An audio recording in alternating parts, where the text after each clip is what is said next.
സയ്യിദുന നബി സല്ലല്ലാഹു അലൈഹി വസല്ലം അവിടുത്തെ ആഘോഷിക്കുകയാണ് നമ്മൾ.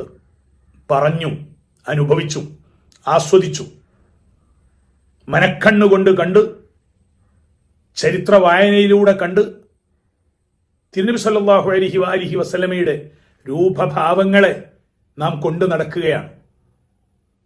അതിലും മഹത്തരമായ ഒന്ന് സത്യവിശ്വാസിക്ക് കൊണ്ടു നടക്കാൻ സൃഷ്ടികളിലില്ല.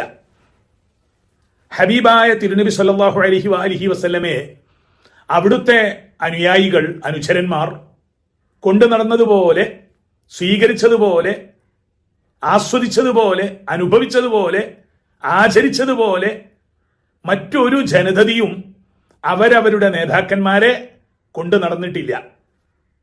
അവിടുത്തെ പേരിനോടിഷ്ടം, നാടിനോടിഷ്ടം, അവിടുന്ന് ബന്ധപ്പെട്ടതിനോടെല്ലാം അവർക്കിഷ്ടമാണ്. മുഹമ്മദ് എന്നായിരുന്നു അവിടുത്തെ പ്രിയപ്പെട്ട നാമം സല്ലല്ലാഹു അലൈഹി വസല്ലം. പിന്നീട് ഇങ്ങോട്ട് വന്ന ചരിത്രം ആ പേരിന് എത്രമാത്രം ഇഷ്ടപ്പെട്ടു. ഇസ്ലാമിക സമൂഹത്തിൽ ചില കാലയളവുകളിൽ ജീവിച്ച തിരുനബിയുടെ പ്രണയം ജീവിതത്തിന്റെ ഭാഗമായി കാണിച്ചവർ തങ്ങളുടെ മക്കൾക്ക് മുഹമ്മദ് എന്ന് പേര് നൽകും. ഇങ്ങനെ അവരുടെ മകന്റെ പേരും മുഹമ്മദ്, അവരുടെ മകന്റെ പേരും മുഹമ്മദ്, അവരുടെ മകന്റെ പേരും മുഹമ്മദ്. ചരിത്രത്തിലൊരു അത്ഭുതമല്ലത്. പിതാവിനും മകനും മുത്തച്ഛനും അങ്ങനെ 7 പരമ്പരയിലൊക്കെ മുഹമ്മദുകളായി വന്നവരുണ്ട്. മുഹമ്മദ് ബിനു മുഹമ്മദ് ബിനു മുഹമ്മദ് ബിനു മുഹമ്മദ് ബിനു മുഹമ്മദ്. അൽ ഇമാമുൽ ഗസാലി ഹുജ്ജത്തുൽ ഇസ്ലാം മുഹമ്മദ് ബിനു മുഹമ്മദ് ബിനു മുഹമ്മദുൽ ഗസാലിയാണ്.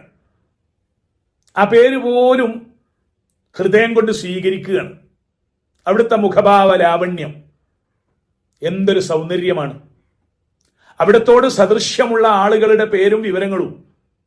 അതെ, അൽ മുശബ്ബഹൂന ബിർറസൂലിൽ അഅ്ളമി സല്ലല്ലാഹു അലൈഹി വസല്ലം. ഇന്ന് നമ്മുടെ ആലോചന അങ്ങനെ പോവുകയാണ്. തിരുനബി സല്ലല്ലാഹു അലൈഹി വസല്ലമയെ കൊണ്ടുള്ള ആഘോഷങ്ങളാണിതെല്ലാം. നമ്മുടെ അധരങ്ങളിൽ, നമ്മുടെ മനോമുഖരങ്ങളിൽ, നമ്മുടെ ചിന്തകളിൽ, ആലോചനകളിലെല്ലാം ആദരവായ റസൂലുള്ളാഹി സ്വല്ലല്ലാഹു അലൈഹി വസല്ലമ ജനിക്കണം.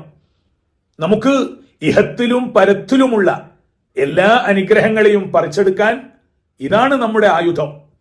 ജനൈതു ബിതഅളീമിൽ ഹബീബി വആലിഹി ജനൈതു സിമാറൽ ജന്നതൈനി ബിജുന്നതി. തഅളീമുൽ ഹബീബ് സല്ലല്ലാഹു അലൈഹി വസല്ലം.